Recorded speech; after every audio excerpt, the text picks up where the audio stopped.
Olá, dia 8 de março está chegando, né? Então, Dia Internacional da Mulher, vou fazer esse vídeo, começar essas comemorações aí falando dessa mulher fantástica que foi escritora maravilhosa, Carolina Maria de Jesus. Ela que agora, recentemente, foi agraciada com o título de doutora honoris causa pela Universidade Federal do Rio de Janeiro. É um título muito importante no meio acadêmico, um título de reconhecimento e que, se tratando da Carolina Maria de Jesus, tem um peso simbólico muito forte, né? Por ela ser essa mulher preta que veio da extrema pobreza. Acredito que todos conheçam já um pouquinho da biografia da Carolina Maria de Jesus, ainda mais que essa notícia do título repercutiu. Mas assim, a Carolina, esse título vem dar uma força de reconhecimento para ela tão simbólico que talvez as pessoas não tenham, ou tenham, mas tomara que tenham, mas do que é esse reconhecimento. Bom, participação especial. Oi, galera! Mamãe tá gravando pro YouTube. Futura youtuber, tá, gente? Ela sabe mais que eu, inclusive. Eu tô aqui gaguejando, treinando como é que se fala. Ela já sabe até como se cumprimenta e tudo, né? Oi, galera!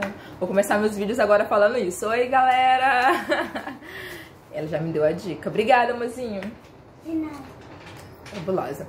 Bom, a Carolina, eu queria falar um pouquinho sobre a minha experiência do que foi a leitura do livro Quarto de Despejo, que é o livro mais conhecido dela, que ela tem outros livros, né? Mas esse é o mais famoso. Esse foi traduzido para 16 idiomas, foi publicado em 46 países. Isso tudo eu tenho informações do biógrafo dela, o jornalista carioca Tom Farias, que lançou pela editora Malê a biografia Carolina. É um livro dessa grossura que vale a pena ler para conhecer a história dessa mulher, e aí você vai entender o quanto ela merece todas as honrarias que escritores brasileiros têm e que ela, infelizmente, está tendo, assim, postumamente, né? Infelizmente, mas é isso, a gente comemora mesmo assim, e é super válido. Bom, por que minha leitura é diferente aí do rolê dos leitores? Primeiro porque eu demorei muito para ler o Quarto de Despejo, apesar de já ter conhecimento sobre a vida da Carolina, o que todo mundo já sabe. Nasceu em Sacramento, Minas Gerais, que veio a pé para o estado de São Paulo, foi ali batalhando aos poucos, de cidade em cidade, até chegar na favela, na famosa favela do Canindé, que é onde trata o livro O Quarto de Despejo. Ela construiu seu próprio barraco, ela criou sozinha seus filhos. Inclusive, o nome da filha dela é Eunice, que nem a minha filha, Eunice. E já coisei aqui. Quando ela passa a morar em São Paulo, na favela do Canindé, ela começa a trabalhar também como catadora, né, que é daí que ela tirou seu sustento, é daí também que brota a ideia dela começar a escrever seus diários, os cadernos velhos que ela acha no lixo. Enfim, essa parte a gente conhece bem da história da Carolina, mas eu tinha muito receio de lê-la, assim, porque eu participava, até na faculdade mesmo, de bate-papo sobre a Carolina, sobre o livro, mesmo sem ter lido. Lia posts das pessoas sobre a Carolina e eu sempre encontrava uma narrativa que me incomodava muito, que é essa romantização da pobreza. Eu detesto isso, né? E por a gente viver em comunidade, a gente sabe que que nem tudo são solidariedade, que a gente, dentro de um espaço também de pobreza, a gente tá competindo, né? A gente tem uma estrutura de relação de poder também, né? Que não existe essa coisa só de união, não, tem confabulações, tem intriga, tem muita coisa. E aquilo me incomodava, essa romantização me incomodava, né? Eu acho que tem conflitos como qualquer outro ambiente onde existe um coletivo de pessoas. Quando eu tomei coragem de ler o livro, eu fiquei super maravilhada com a Carolina. E aí vocês vão ter uma leitura totalmente, uma opinião que eu acredito que é diferente da maioria dos leitores que falam sobre o livro. É que a Carolina, ela não romantiza a pobreza como eu achava que ela fazia, né? Porque as impressões dos outros leitores me passaram era essa, ela romantiza. E aí quando eu peguei pra ler, eu fiquei chocada mas é um choque de tipo, eu tô apaixonada por essa mulher. Porque a Carolina não inventou um personagem, uma outra Carolina contando sobre um ponto de vista romântico do que é viver na favela. É a Carolina nua e crua ali revelada. São seus pensamentos, sua opinião, sabe, moralista até. Eu vou falar um pouquinho sobre algumas situações onde ela faz uma crítica moral sobre os moradores, sobre os vizinhos. Enfim, ela tá ali na batalha. De verdade, eu fiquei maravilhada com o nocaute de realidade e de consciência política que a Carolina tem, né? Infelizmente, ela estava sozinha em meio a um processo que exige, né, quando se trata de política, você precisa de um coletivo para fazer agir. Talvez se ela tivesse isso, eu não sei, é uma suposição minha, é claro, talvez ela, com conhecimento político, histórico que ela tinha, mesmo sem ter formação nenhuma, mas ela partia do seu lugar de fala. Então, cara, a mulher chicoteia, gente, assim, fabulosa ela, né? A Carolina, eu vou partir de uma outra leitura, assim, onde ela encontra as dificuldades que é viver na favela, né? Eu digo, de viver naquele ambiente de coletividade, de comunidade e tal. Né? Ela passa por momentos muito difíceis, né? Como mãe e solteira, né? Tendo que criar seus filhos. Ela tinha ainda que lidar com essa relação de poder que existe dentro da favela. Eu não vou dizer que existe dentro da favela porque eu tô generalizando, mas que nesse espaço que é o Canindé, nesse espaço-tempo que é Carolina vivendo no Canindé ali na década de 50, né? Um momento em que a sociedade é muito mais conservadora do que hoje, né? Moralmente, eticamente falando. E então você tem ali uma mulher solteira que tinha que lidar, criar seus filhos, lidar com a fome, lidar com a extrema pobreza. E ao mesmo tempo essa coisa da relação de poder a colocava, ela era vista ali como uma mulher inferior. Ela era ofendida de mulher fedida, zombavam dela. Inclusive ela faz um relato de que já estavam fazendo dos filhos dela bode expiatório, né? E que é uma visão, uma análise assim muito reveladora e ao mesmo tempo não é inusitada, porque é uma mulher solteira criando os filhos sozinha. Aquela comunidade acha nela, naquela família, Carolina e seus filhos, uma estrutura de fragilidade, onde você pode atacar que ela não vai ter como se defender, porque ela não tem um macho para defendê-la.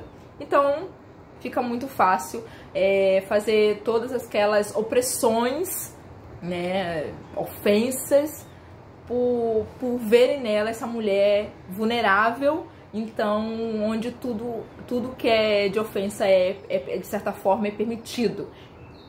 Né? Uma visão totalmente, né, opressiva, eu acho, né? Mas a Carolina, quando a gente faz essa leitura, você percebe isso, que as pessoas colocam ela nesse lugar que tentam a diminuir. E até os seus filhos, né? Onde qualquer coisa que aconteça, a culpa vai ser desses meninos, né? E aí você... eu ia falar uma coisa de questão racial, mas eu não vou nem causar polêmica aqui. Vamos adiante com algumas outras críticas. Por exemplo, o que vai deixar na Carolina, o que eu tinha falado anteriormente sobre essa coisa da crítica moral que ela faz, né? Onde ela fala que não gosta da favela, que aquelas mulheres são mulheres da caverna, elas são casadas e ainda assim pedem esmolas, né? E seus maridos são bêbados. né? É uma crítica, uma observação bem moralista que a Carolina faz, mas com uma razão. A gente tá vivendo a década de 50, ela estava vivendo a década de 50, acho que é o auge ali da propaganda da família nuclear. E eu já até falei em outros vídeos, falando sobre Bell Hooks, sobre Audre Lorde, onde elas vão observar que a comunidade negra nos Estados Unidos, elas, após o fim da escravidão, eles vão tentar seguir um modelo de estrutura familiar burguês, da família patriarcal branca, ou seja, o homem é o provedor do lar, a mulher cuida dos filhos, cuida da casa, não trabalha, né, não trabalha dentro de casa. Então, isso é o que se exige, né, isso que é a exigência a ser feita. Então a Carolina observa, elas são casadas, mas estão pedindo esmolas, né? Ou seja, o marido, aquele homem negro, ele não tá dando conta do papel de homem que ele deveria fazer. E ao mesmo tempo ela fala, olha, são bêbados, são os preguiçosos, sabe? E ao mesmo tempo que ela faz essa observação crítica, moral, com os habitantes ali do Canindé, ela tem consciência, né, que eu falei antes da consciência política dela, de que são os responsáveis, né, pela essa questão social, né, e principalmente. Então ela dá os nomes, né, eu até anotei aqui, né, abre aspas, eu quando estou com fome quero matar o Jânio, que era o governador na época, quero enforcar o Ademar, prefeito, e quero matar o Juscelino, que é o presidente. As dificuldades cortam o afeto do povo pelos políticos. Tá vendo? Em outro momento, se eu não me engano, até no mesmo dia, eu nem anotei o dia, ela fala o seguinte, eu não gosto do Kubitschek. O homem que tem o nome esquisito, que o povo sabe falar, mas não sabe escrever. Ela faz uma crítica ao presidente, sabe? Então, assim, e ela faz isso com uma leitura até um pouco debochada, né? O homem tem um nome difícil, pá, não sabe escrever, já não é de confiança. Engraçadinha ela. Bom, fora isso, assim, a Carolina, você percebe que, todo mundo estudou pouco, acho que ela tem 2 anos de estudos, etc e tal, e já escreveu livro, não sei o que, mas aí você pega o livro, tá cheio de erros de ortografia, não sei o que é uma coisa até maravilhosa que o jornalista, esqueci o nome dele, que é ele que descobre a Carolina, e agencia, de certa forma, ela, essa foi uma coisa magnífica que ele fez. Porque quando você lê o livro, e por isso que ele se torna ainda mais empolgante, você percebe essa nuance da oralidade. Você percebe que é a Carolina te contando a história dela, né? Você não imagina diferente. Pelo biógrafo dela, o Tom Farias, a informação é que esse jornalista fez poucas alterações de correção ortográfica, assim, mas ele manteve fielmente a oralidade na escrita da Carolina, o que fica a história ainda muito mais interessante, eu acho, né? Muito mais maravilhosa. Mas não pense isso, mulher burra, eu sei que tem gente que fala assim, não sabe escrever, virou escritora, etc. Não vou nem citar aqui uma pessoa, um outro escritor da Academia Brasileira de Letras que fez umas críticas, assim, pesadas em relação a ela, mas por sorte eu lembrei o sobrenome dele, mas esqueci o primeiro nome. Mas assim, você percebe na Carolina, apesar dos erros de ortografia, você percebe que ela é uma mulher culta, né? Ela faz referência a Casimiro de Abreu, ao Cavalo de Troia, sabe? Ela é uma mulher culta, ela tem referências, né? Em algumas passagens você vê, por exemplo, ela substitui a palavra sol por astro-rei, sabe? Ela dá uma floreada, né, literária na sua escrita. E em outros momentos ela vem com os erros de ortografia que o jornalista manteve, mas isso acho que dá um charme, uma autenticidade ainda mais à obra. Para concluir, que o tempo voou, a Carolina, ela começou a sofrer ameaças dos moradores, né, e aí ela teve que se mudar para o fundo da casa do dono do Açúcar União, na época, né, que ela estava sofrendo ameaças por causa das suas histórias que estavam sendo publicadas no jornal. Cara, essa mulher é fantástica.